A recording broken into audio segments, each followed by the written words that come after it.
Welcome aboard to the Captain Crypto Show. Today, we join the Captain's Council to discuss the latest developments in the world of cryptocurrency. Here's your host, Kylan Hurt. All right, welcome aboard to the Captain Crypto Show. Tonight, it's Wednesday, December 13th, and that means that it's another episode of the Captain's Council. Tonight, it's just two of us here. I'm joined by my first mate, Maverick. How's it going, Maverick? Pretty fucking good. Maverick, you can fly with me anytime.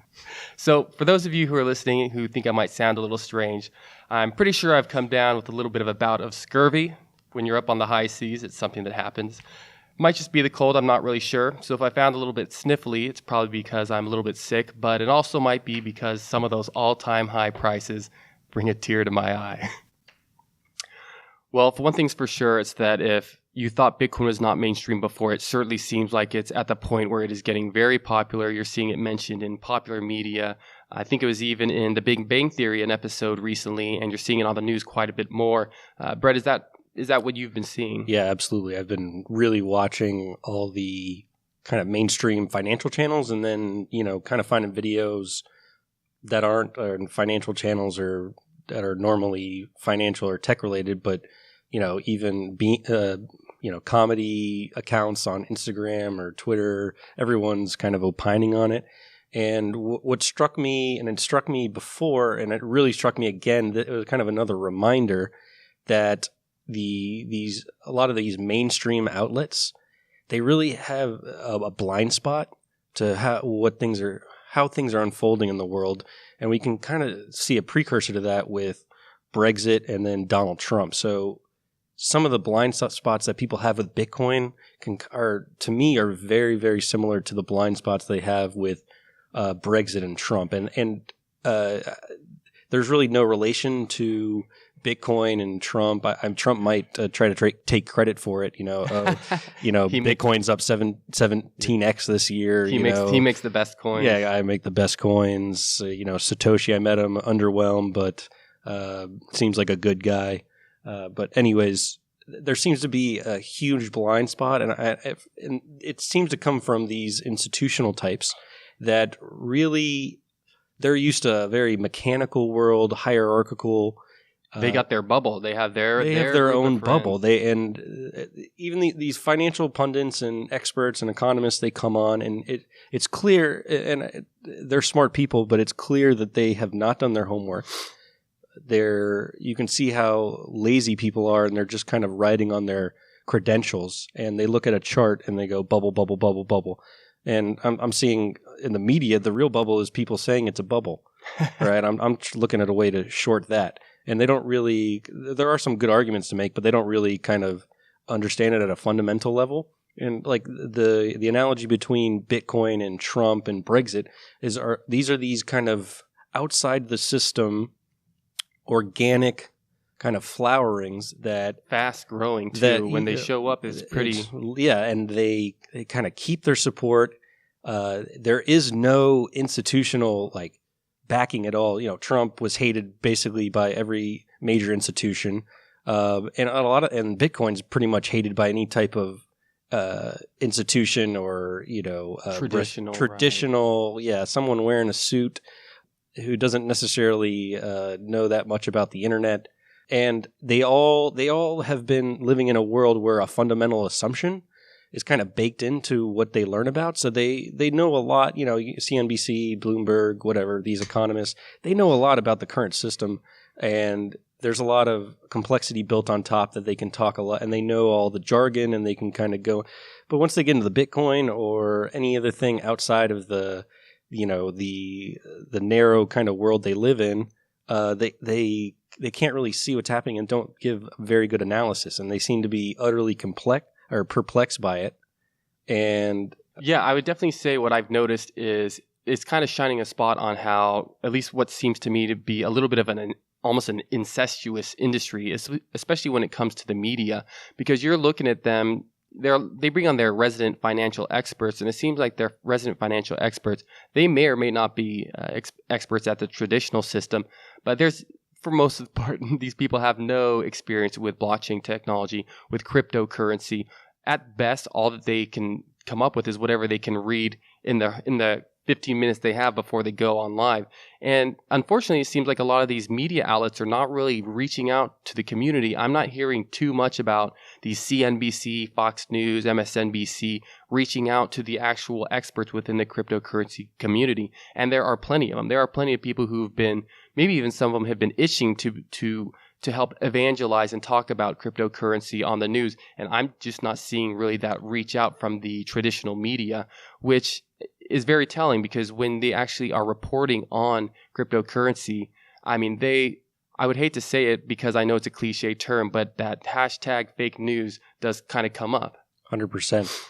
And I think this is it probably is paralleling what is happening in media in general, where you're starting to see more alternative sorts of media come out. So maybe there are some people who still get their news by flipping on the channels on their cable or satellite TV, but more and more people are getting their news from independent blogs, from people who have, video channels on YouTube. So I think that is something that we're starting to see also in cryptocurrency, especially with the way that it's booming now, is a lot of the people who actually are genuinely interested about the technology and about the financial aspects of it, they're itching for more material, and the traditional news agencies just really can't deliver anything of substance. They kind of are a broken record. They tell you the same things over and over. A lot of times the things that they say are either plain wrong or they're just outdated. And so there are a lot of media types, I guess you'd say media personalities popping up within cryptocurrency. And of course I know about this. This is essentially what I'm doing as well, is because there's so much falsehood out there, and there's just not enough content, and you're seeing a whole new industry rise out of cryptocurrency. Yeah. And that's kind of like the blockchain cryptocurrency media. Yeah, and the social networks are kind of dominating the discussion on it, not any type of pre-planned makeup-wearing anchors that kind of bring on a guest that has a tie and is real confident, but really, at the end of the day, doesn't know much about what he's talking about. And if you're the average Joe Schmo, you've seen the mainstream media get things so wrong over and over again about really big things, either like the internet or Brexit and Trump, kind of the last two shining examples. And then you're seeing Bitcoin's been kind of, disparaged every which way it can be, and yet it still lives, and you've missed out on all types of gains. You're going to start paying attention. And what's great about this bubble, and I'd rather call it a frenzy, it's more of a frenzy and a social virus, is you got people are now pulled into this gravitational black hole that is Bitcoin and cryptocurrencies. And now they're forced to think about for the first time, how the hell does what is a dollar? How does the dollar work? And you see on these financial shows and even, or CNN or what, the people that are the anchors or some of the guests have hardly any clue how the dollar works, right? And they criticize Bitcoin, right? Bitcoin has and some of the flaws they bring up are actually exactly the point. There's no central entity, there's no central bank, there's no government behind it. It's like, yes, that's the point, right? And Bitcoin's gonna keep bringing in people kind of on the ideological fringes of society, and when I say society, all around the world, right? People that are kind of fed up with the monetary schemes that have been played over the last century and are kind of tired of the central bank manipulation and whatnot, and some of the underserved, I guess, nefarious, not necessarily nefarious, but, people that have no chance of climbing the social ladder and want to go try another system. They really have nothing else to lose. And you're seeing people, whether you like it or not, you're going to be pulled into the Bitcoin black hole.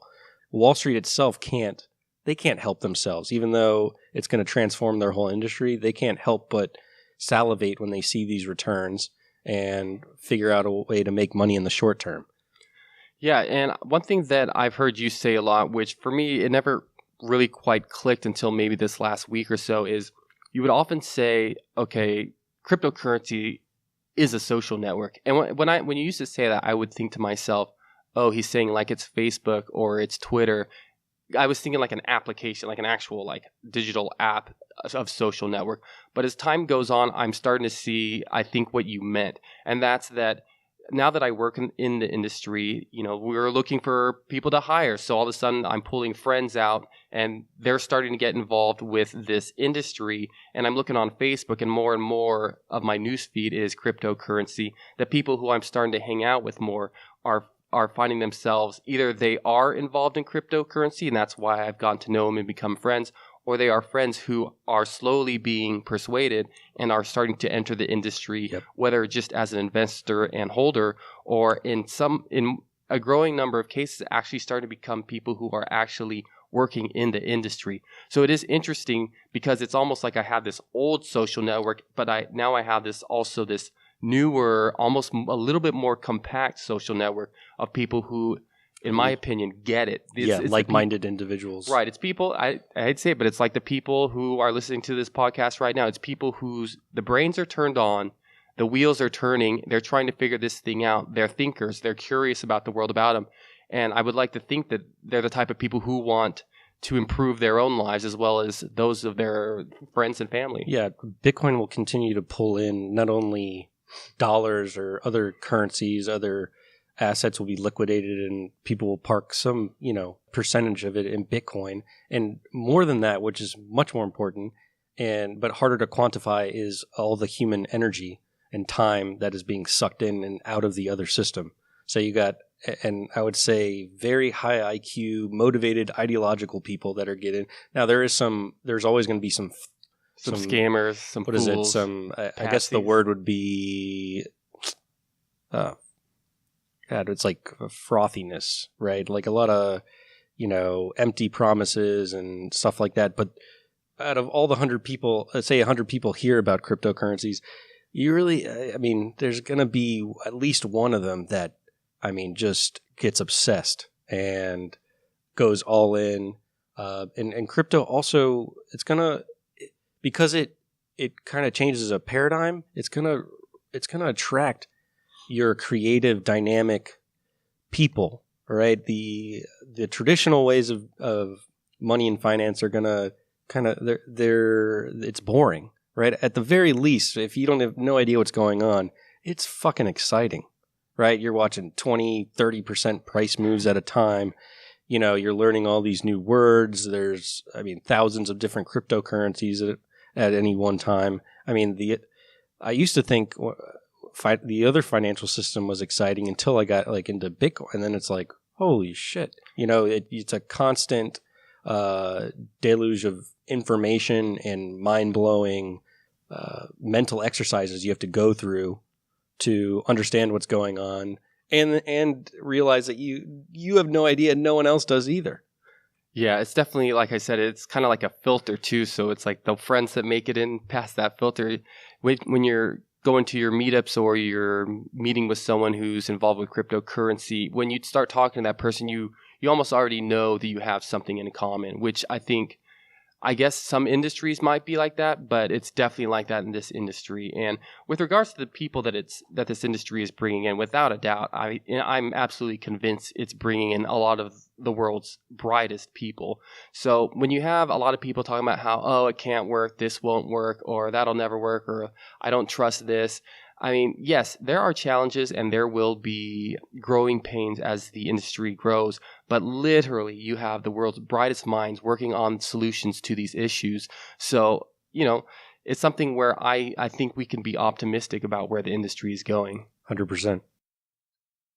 So if there's definitely one big story about this last week in cryptocurrency, I think it's that after Bitcoin has cooled off from its kind of mania that it had during the last few weeks, is this week you finally kind of saw the rise, the re-rising of some of the altcoins. I know Ethereum and Litecoin specifically come to mind because those both had been, I'm going to say, a little bit stagnant when it comes to the price for maybe even like a few months or so. But during this last week, you saw them double, triple, quadruple. You saw returns that were just completely ridiculous.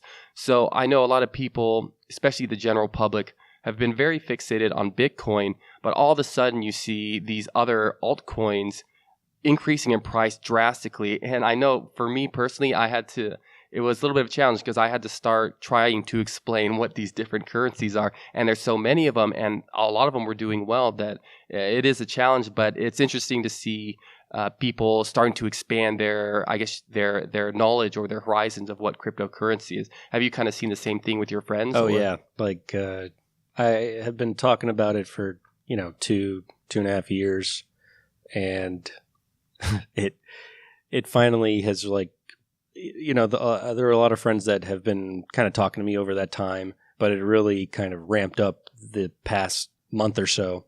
And when people first, it's funny to watch people first get into financial markets, and they really have no idea about valuation and what is expensive and what is cheap. So, it's almost like watching, and it's not to disparage anyone. It's just, everyone goes through these like stages of consciousness about, markets and how they work. But, like a little kid, you give them a $20 bill and you give them, a couple quarters. They might think the couple quarters is, better than the 20 jangle because, a little bit more. It's heavier and there's more of it, It's probably actually worth more, like the material too, right? Yeah, it's exactly. Metal versus paper. So, and you see the same kind of dynamics going on in the alts, where I think that's just part of it, where people think that something like Litecoin is cheap. And I'm not saying that Litecoin isn't a good thing to hold or you shouldn't hold it. Just that just because it's easier to get a full unit of it compared to Bitcoin doesn't mean it's cheap. So it's not a T-shirt where one is $10 and another one is $100, and it's straightforward that one is more expensive than the other. Valuation is very hard. People are still trying to figure out exactly how to value these things, right? And when you're diversifying into these things and you think it's cheap, you're really just throwing darts at you're blind and you're just throwing darts all over the place hoping something sticks.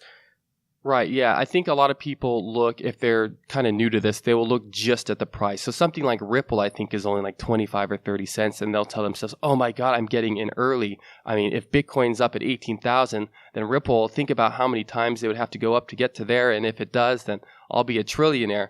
But really, looking at the price by itself doesn't make much sense. At the very least, you have to look maybe at the market cap, because what you're trying to look at is how big is the currency in general. And I know market cap is not perfect. Some people say volume matters more, but market cap is just simply the price of each unit, so like of each coin, times how many are actually out circulating, right? So if I have one coin and it's worth, let's say $1 million, then the total value of those coins is 1 million.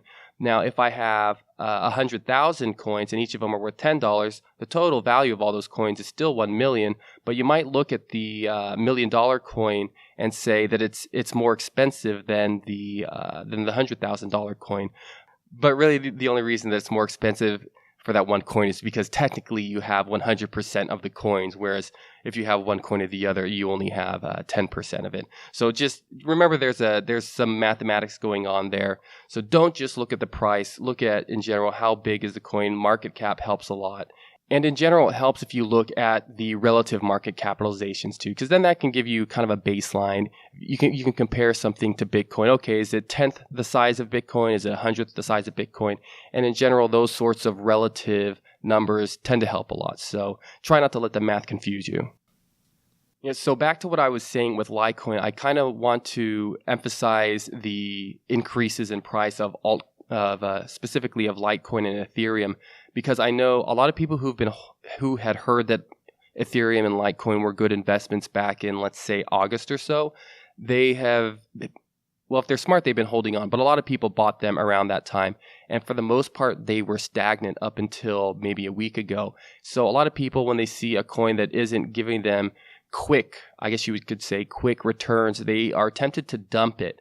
So within cryptocurrency, there's kind of this term, hodl, right, which means hold, like hold on to what you have. And the idea behind that is that if you believe that the fundamentals of the project, if you believe that the people working on the project are good, if you are actually optimistic about the currency, what it actually means, then you should consider holding on to it, because prices do fluctuate a lot. You don't always know what causes them to go up and down. But if a coin or a project is good, then in general, if you're patient enough, eventually it will go up. And you might even be able to make the argument that the longer it waits before going up, the higher it shoots up when it actually does. I know that's not always the case, but sometimes that is. Yeah, the rationale is these are information networks, and we know how powerful networks can be, and how each person kind of onboarding, there's kind of a exponential effect in terms of value.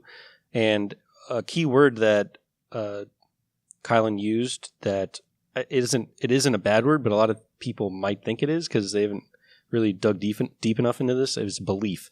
So if you could imagine the economy as a faith-based system, right? Like the dollar, you have faith in the dollar. Every day that you use it, you're basically confirming your faith in its value, its use, and the kind of mechanisms that and the authority behind it.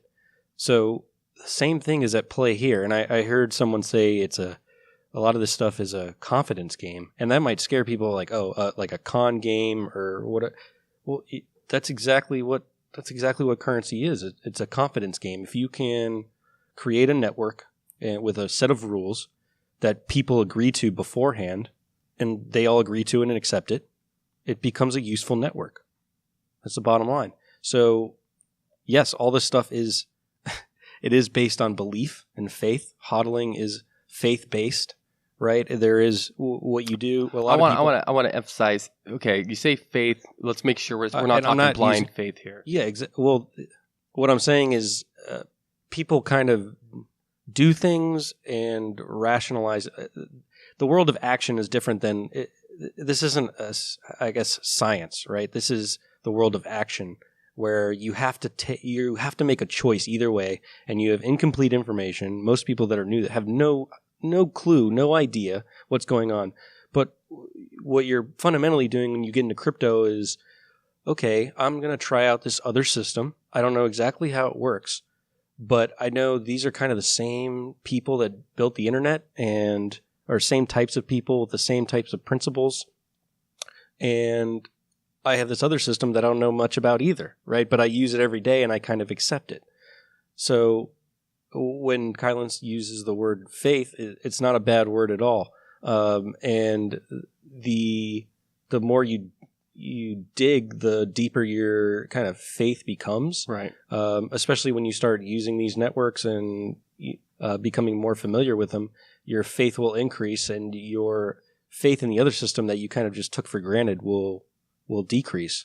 Yeah, and for the record, I think we're just arguing semantics. Yes. When I think of faith, it kind of makes me think of blind faith. But yeah, I use the word confidence to try to delineate between the two. Definitely, if you have done your homework, if you have tried to poke holes in a project or a currency and tried to figure out what's wrong, and every time you try to poke a hole, it turns out there's no hole there. It turns out they've already thought about it, or they're already working on it.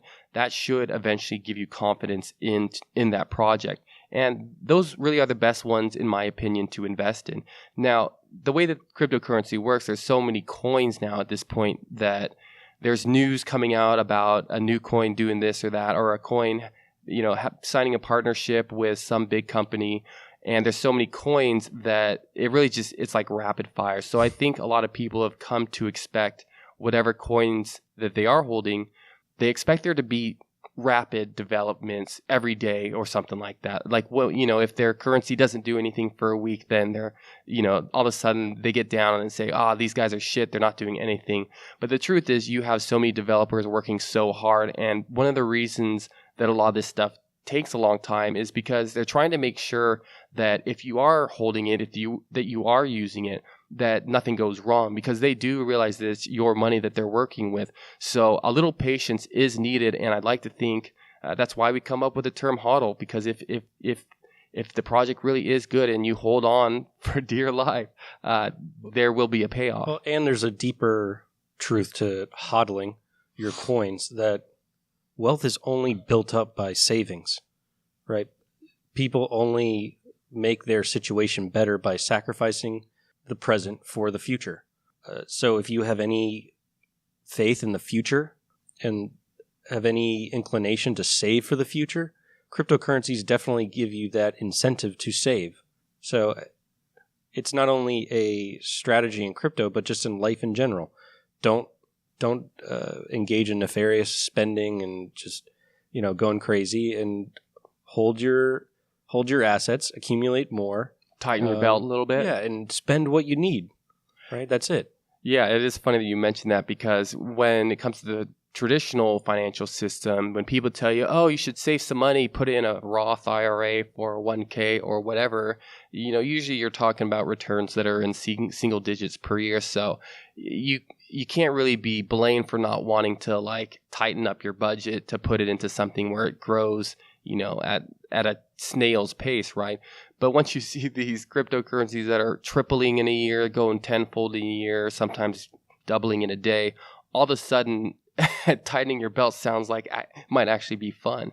So there is that extra incentive that, hey, maybe don't drink as many drinks as you would at the bar. Maybe that trip, maybe you don't even have to cancel the trip. Maybe if you just push it back a month. That's the time frames that we're looking at here. You can literally save yourself money and buy yourself more currency if you just push things back just a little bit. I mean, that is the time frame we're working with, and it's exciting. Yeah, and it's funny in popular culture, I guess, people in the fiat system, it's all about YOLO, right? And you kind of have this baby boomer ethos of get a big car and a house and, work so you can retire or something like. And I think the cool thing to do now for millennia is not accumulate stuff, but experiences, right? And to saving is kind of a badge of honor in the, especially in the Bitcoin space, but in other alts as well. Like putting your money where your mouth is. If you believe in a project,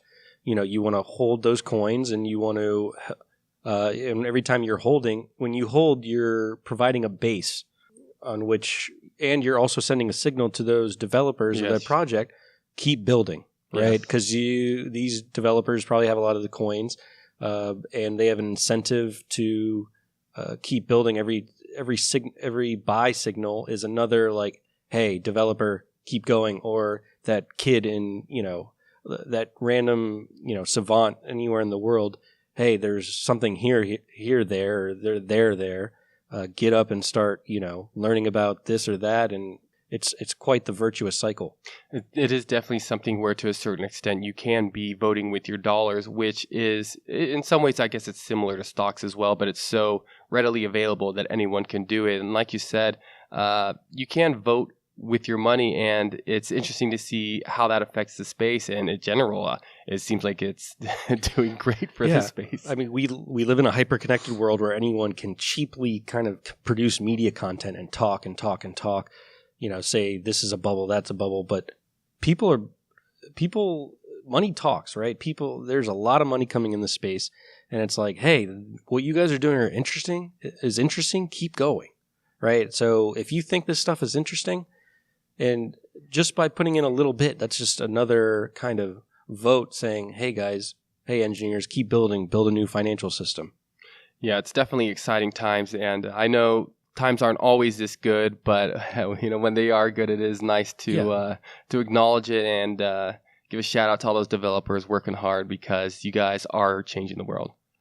Also, another factor that's going into the rise of alts is people, when they're in crypto, if they cash out into fiat, they know they're going to have some type of tax event. And people that are in crypto, especially long-time bag holders, there is an unshakable belief there. Whether or not, it's everyone has their own reasons for why they believe it, but there is kind of an unshakable religious belief in it. And they're going to take some of those gains and they're going to allocate it to other coins. Right, they're going to build up positions in other coins. They're not going to have a taxable event. And it just becomes a virtuous cycle. Like there's people like me that are completely, and Kylan, that are completely checked out of the other system, right? Like the other system has already died. It hasn't died fully, right, in a practical sense, but to us mentally, the other one is a rotting corpse. Yeah, it doesn't have much for us. Yeah, like I only sell back into fiat because someone that I'm paying doesn't take crypto, right? If they took crypto, I would pay them in crypto. And those numbers are dwindling too. Yep. Yeah, it is funny seeing some of my friends get, they get into Bitcoin now, they get into altcoins, and they start figuring out, maybe if Bitcoin's going slow and I'm on exchange, I can exchange a Litecoin and send it through. So they are learning kind of how things work when you're sending money around. But definitely, yeah, as time goes on, I find myself wanting to use the traditional financial system less and less. Like you said, you do it almost like when you have to, like when you're paying rent or something like that. But more and more, there's more solutions coming out to help keep your money and your funds in the cryptocurrency system. And I think that's something that's going to continue probably at an increasing rate. And I would like to think that it'll be for the better. Yeah, and for people that are new to the space, and I see a lot of, now that it's bubbled up to the public consciousness even more and more, people talking about how the user experience is terrible, it's hard to get onboarded, and that's actually very true, but a lot of it has to just do with getting onboarded out of fiat, right?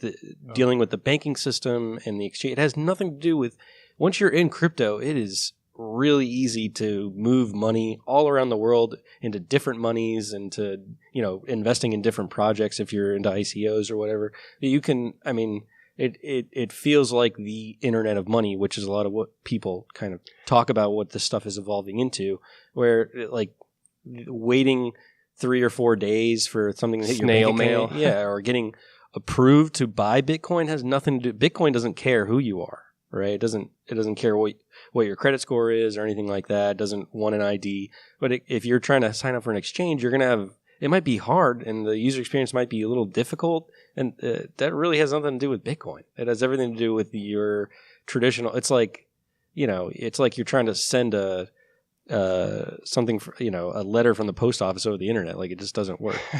Yeah, definitely. People are slowly realizing that the areas where there's the most friction when it comes to money, especially within cryptocurrency, is when you are either cashing out or trying to deposit from fiat into cryptocurrency. It's got to be, and you can tell it gets them frustrated when they start to become used to cryptocurrency, sending stuff around. It gets there, it's confirmed in minutes, and you can see that it's pending within seconds. Then all of a sudden they go to cash out, and it says something like, okay, you'll get your dollars in a week. Yep. So all of a sudden it's such a stark contrast, and obviously it helps emphasize how, I guess you could say, how I can't quite say obsolete because it's not there, but just how inefficient and how problematic the traditional fiat currency system is.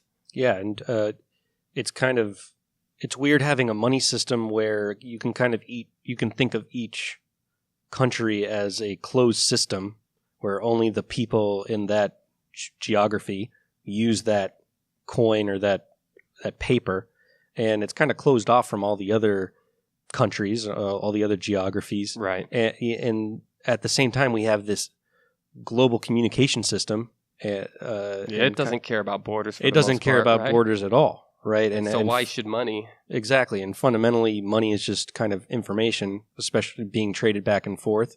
It's an information technology. And it was only really a matter of time before the internet kind of birthed a digital currency that worked. And Bitcoin was the first one, and we see, a Cambrian explosion of other projects come out of that.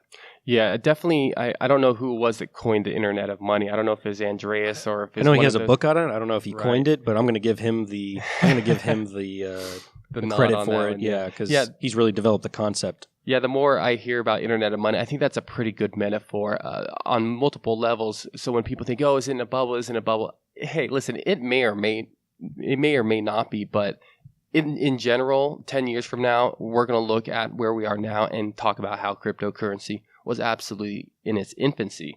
And I know you use the term virus, and that has a negative connotation, but I think what we are looking at, like I said, in the short term, maybe a little bit of a bubble here or there, that's fine. But we're looking more at like an epidemic, like a pandemic, like something that's going to eclipse everything. Yeah, because, geez, the Bitcoin memes are just getting started. You've made it when there's dank memes about Bitcoin.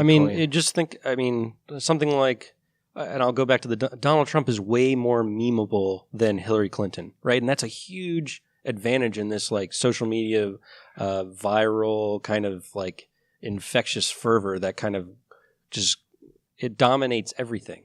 Something it's outside of institutions, it's unpredictable, it's exciting. I mean, at an emotional level, it's just much more appealing than the old system. And for all of the younger generation, it's pretty intuitive. Oh, everything, their whole lives is just, digital. On the internet, digital, right? It's like digital money is pretty natural for them. And being able to go all over the world, and be able to transact with anyone you want is pretty in line with those ideals that they were they kind of grew up with. For those of ye out there enjoying the show, your captain would love to get some feedback on how best to improve it. You can find me on Twitter as Captain Crypto HD, and on most of the high seas of social media as either Captain Crypto or Captain Crypto Show. Just be on the lookout for my logo. Also, be aware that due to the technical aspects of each platform, that my podcast feed will always have the most up-to-date and latest revisions of each episode. So if you're enjoying this episode, feel free to give your old captain a review on iTunes and share this episode with the rest of your crew. Now, back to the show. So with all these big price increases and decreases within Bitcoin and other cryptocurrency, I know a lot of people are always getting ready to try to time things right. They want to buy, when it dips, and they want to sell right at the peak. So I think one thing we saw during the last couple of weeks, not just with Bitcoin, but also with altcoins, is that when that happens, there is a little bit of a frenzy. And maybe sometimes people expect everything to work perfectly, and they sometimes forget that this is kind of a young industry. So one thing I noticed was when this happened to me, when Bitcoin got to 19,000, which I guess it supposedly was there according to Coinbase, excuse me. Supposedly it was there, and I went to try to sell it, and it gave me like a 404. It told me, no, you can't. Like, our network's down. So you've seen some of this. I know you've been complaining a little bit about it with some of the network, or I guess this young industry being able to take on the load of the new onboarding of so many people. Yeah, it just shows that there's real demand for this stuff, that the technology is real. Like, I guess the imperfect nature of it is almost appealing to me, as in it breaks down because it doesn't break down. It's not magic, right? This is real technology with the real equipment, resources, right? You have the laws of physics right now. Yeah, you have a frenzy going on, not only on the network but just businesses in general that are related to Bitcoin, and you're going to see Bitcoin has been, and it's kind of been in this kind of identitarian civil war. How do we scale and make it usable and feel like magic? And right now we have so much traffic on there that it's pretty expensive, and basically Bitcoin is useless for small to medium transactions. So if you just have $20 and you're trying to send it, that's probably going to be a $30, maybe $35 transaction because of the transaction fees. And remember, transaction fees are paid to the Bitcoin network itself, and not necessarily when I say the Bitcoin network, there are miners who confirm transactions and they get paid for their work. And that'll be in addition to whatever fees the exchanges have as well. Yeah, and this is an evolving technology. It's going to take some time. I'm young, so I'm patient. But there are some growing pains that have happened, will happen, and will continue to happen over the course of its life. And for those that are kind of frustrated about getting in, and it's not instant, cheap. It never was instant. it takes 10 minutes at least to kind of get your transaction confirmed. And right now it's taking, there's so much demand for it, for the network resources. It's taken hours, maybe days for a transaction to get confirmed. And it costs, maybe $15 to $20 to send money. So if you're sending just little bits of money, Bitcoin is not useful at all. Right. And it doesn't seem like they'll have a solution ready at least until 2019 or so. So it'll be very interesting because a lot of people are coming into cryptocurrency, but like you said, that puts quite a bit of a load, a strain on the network. And one thing I noticed was when people got a little fed up with trying to send money with Bitcoin, whether they were trying to cash out or buy in, a lot of people were switching to Litecoin, but then it got to the point where if you were trying to use Litecoin for stuff, it wasn't working either. So it's definitely an industry that's in its infancy. And unfortunately, while I feel pretty good about the prices going into 2018, I know that there's going to be this is going to be maybe the biggest story of cryptocurrency in 2018. How they fix this problem. How they try to. The problem is some solutions will not come in 2018. So people are going to have to be patient. Some people are probably going to give up and say, hey, this cryptocurrency is no good. But yeah, that's when we have price corrections, right? So there might be a whole bunch of people that got in and thought this was like magic internet money. There's free, frictionless. And it's like, no, this is actually a new system. And there are actually others that might be better at moving small amounts of money at this time. And it's interesting to watch each community, each cryptocurrency play out and kind of specialize and kind of find their niche. And it seems like a very, very vocal, powerful contingent of the Bitcoin community has really focused on censorship-resistant, gold 2.0. Secure, lots of security. Yeah, just making sure the network can never be shut down, just really focusing on that. And you have something like Bitcoin Cash, which a lot of people are really hot for and like the vision of cheap, fast transactions. And it's not that the Bitcoin people that don't want that, but they point to trade-offs that making things cheap and fast might dilute some of its other properties that they really like. But if you're in crypto, you're not going to really have a hard time with fees, right? Because you can kind of shape-shift into other ones, and if you're just trying to make small transactions, that's not going to be a problem. But if you're right now just getting into Bitcoin and you're trying to make a small transaction, it's not useful for that right now.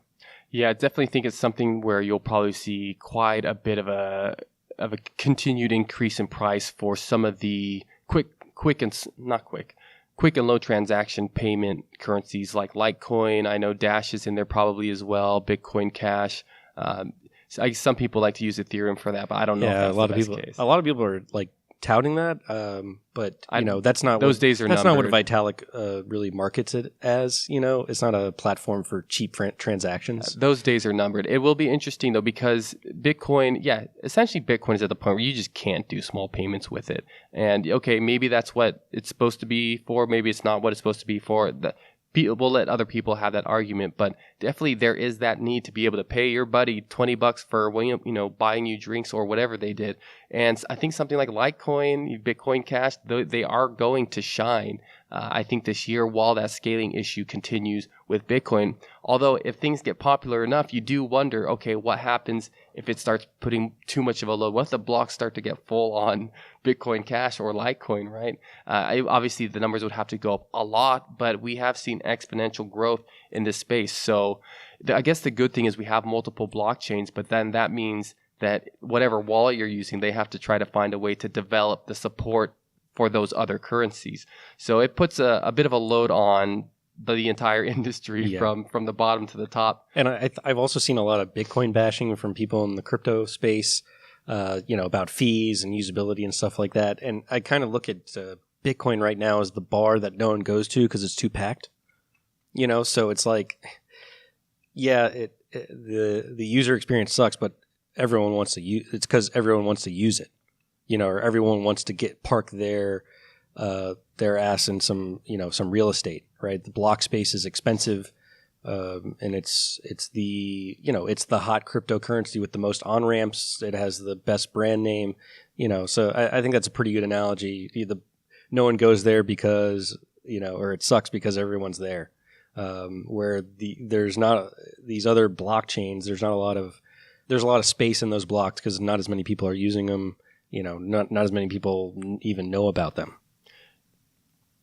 Okay, so just as a little bit of a side note, I was listening to a show, pretty popular radio show called Free Talk Live that I listen to a lot. And they were actually going through a story because I guess Jim Cramer, who is that Mad Money guy who's on, I don't know if it's CNBC or what, essentially he just yells at the camera and pretends like he's an expert. But he was essentially going through a list of things that he doesn't like about Bitcoin, and there were a lot in there that are incorrect and bug me. But I don't feel like going into all of them right now. But the one that did really kind of bug me was that Bitcoin, that is the currency for that's the currency for drug dealers and people involved with child porn and people who are doing sex trafficking.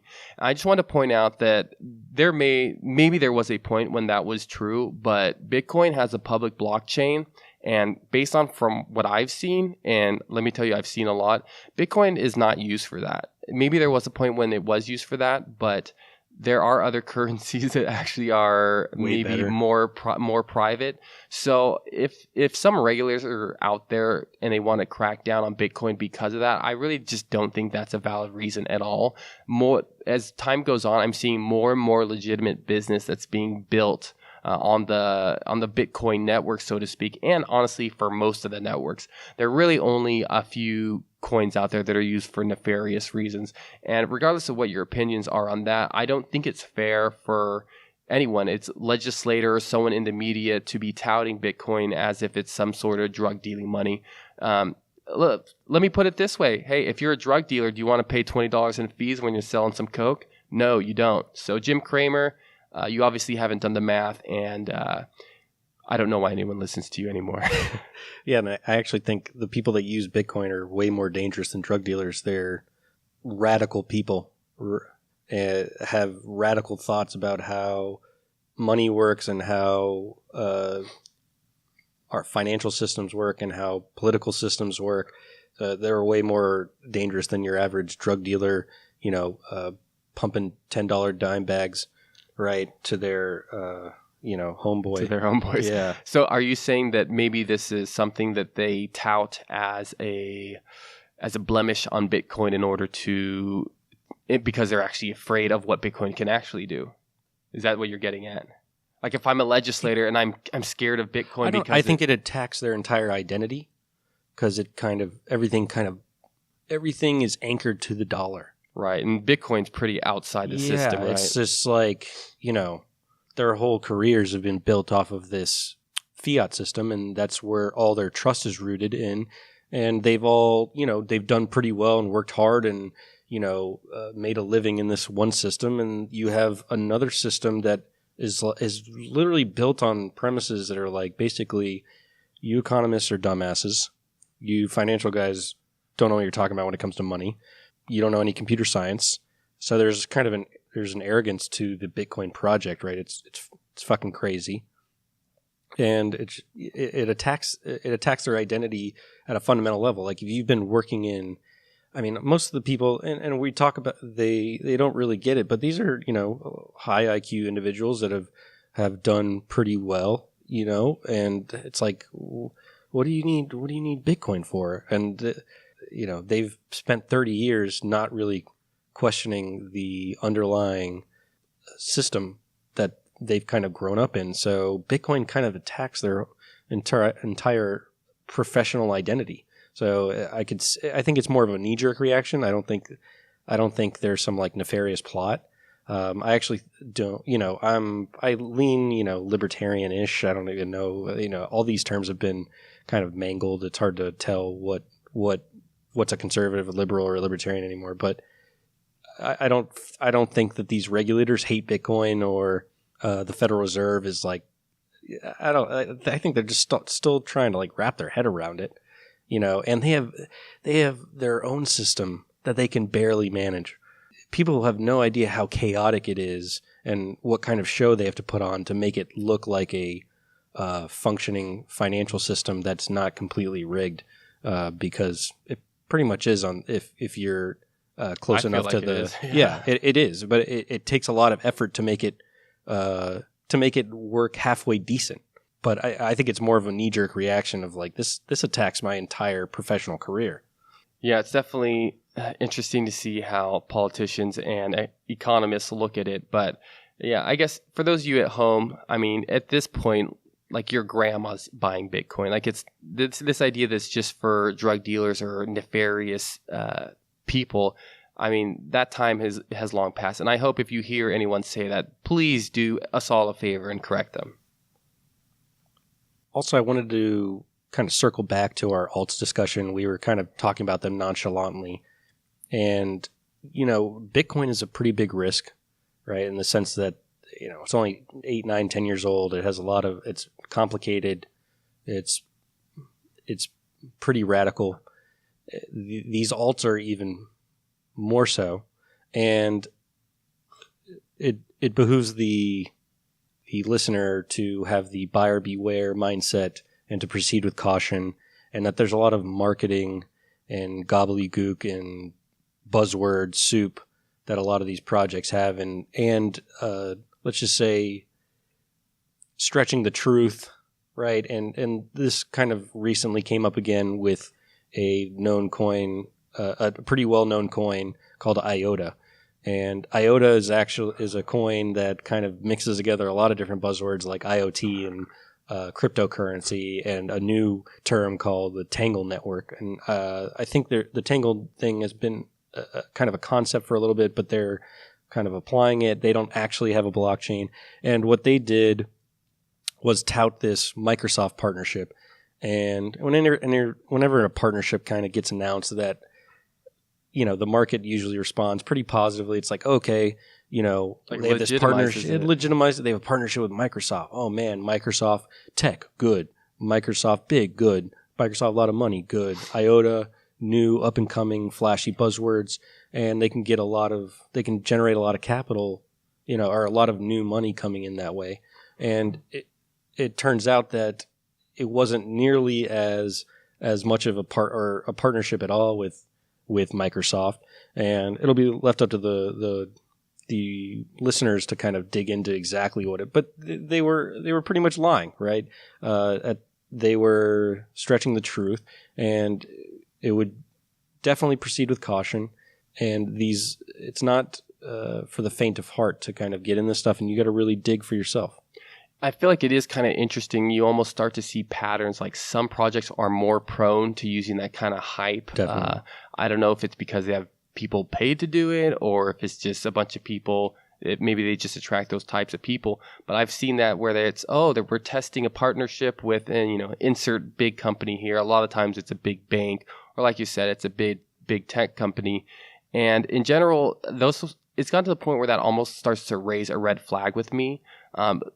When I think about cryptocurrency and blockchain technology, what was their partnership supposed to be with IBM? Was that them, or was it for which one? Oh, it was Microsoft. IOTA. IOTA and Microsoft. Yeah. So I mean, just off the top of my head, my question would be, okay, well, what expertise in blockchain technology or cryptocurrency does Microsoft even have? And maybe they do have some, but they're certainly not known for that, right? So I would caution the listeners out there, especially when you're looking at news sources, and if it sounds very hyped up, try to take a look at where the actual sources are too. Because I noticed this a lot also with Ripple, and regardless of what people think of their tech or their long-term objectives, I guess, I noticed a lot of the stories that I was seeing about Ripple, kind of like you said, with partnerships, or they were always very optimistic article headlines coming out, but they're usually coming from Ripple themselves, like the Ripple company themselves. So you do have to take into consideration also where you're getting these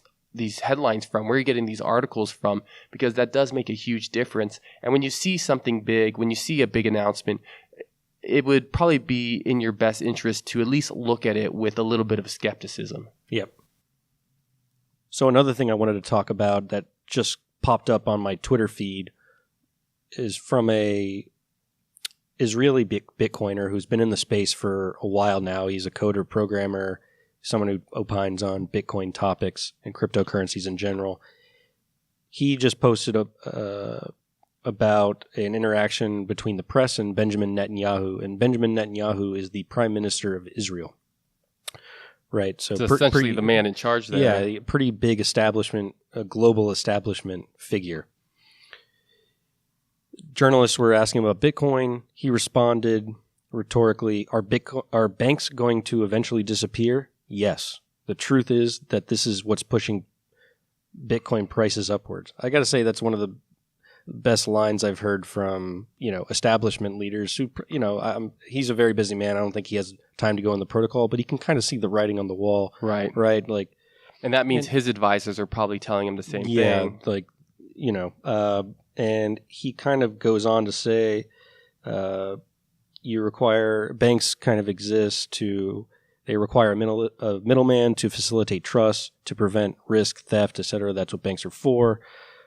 And he also goes on to say the Bitcoin price can't go up, but basically can't keep going up. Right. That's just kind of an old wisdom. Certainly right? not. Nothing goes up kind of indefinitely, but right. You see from people are kind of, we're seeing light bulbs come on like, banks are in for some competition here. Yeah, I think that's to put it lightly. Yeah, and it kind of, you have another system now, right? And another kind of establishment talking head actually saying something positive about Bitcoin, and you're going to see that, you're going to see capitulation over time. And also you'll see people that endlessly criticize Bitcoin forever, right? Right. Like, keep on holding on for dear yeah, life. they're just going to keep doing it no matter what. But another establishment figure kind of talking about Bitcoin and actually being positive. Yeah, it's kind of a cliche line, right? It's first they ignore you, then they laugh at you, then they fight you, and then you win. And it seems like we're definitely way past the laughing point now. We're getting further into the stages of this, and it seems like the writing is on the wall. And even people who you would expect to try to deny it as much as they can, people who are part of the establishment, even them, they're realizing that there are some things that you just can't stop, right? You couldn't stop the internet, and you will not be able to stop the internet of money. Nope. It's coming. It's like a gravitational black hole. You're going to be sucked in no matter what. So you might as well just accept it and do the best you can while you go through that black hole. Try to enjoy the ride. Yeah. As I say, I don't use the black hole metaphor as much. I like to think of it as a big wave, and, you can either get crushed by it or you can grab a surfboard and ride it. Yep. Okay, well, as I said earlier, it's been a great week in cryptocurrency, and luckily enough, that's something that I can say almost every week. As time goes on, it seems like things can get actually crazier and a little bit more exciting as time goes on. So as we get into the holiday season, I hope you guys take a moment to relax. If you've made some gains, I hope you maybe put some away, hold on to some, but I hope you help spread the wealth, because as I said last time, not everyone's lucky enough or even knowledgeable enough to figure out how cryptocurrency works and to get their piece of the pie. So there's your captain wishing you fair winds and following seas, guys. Set sail.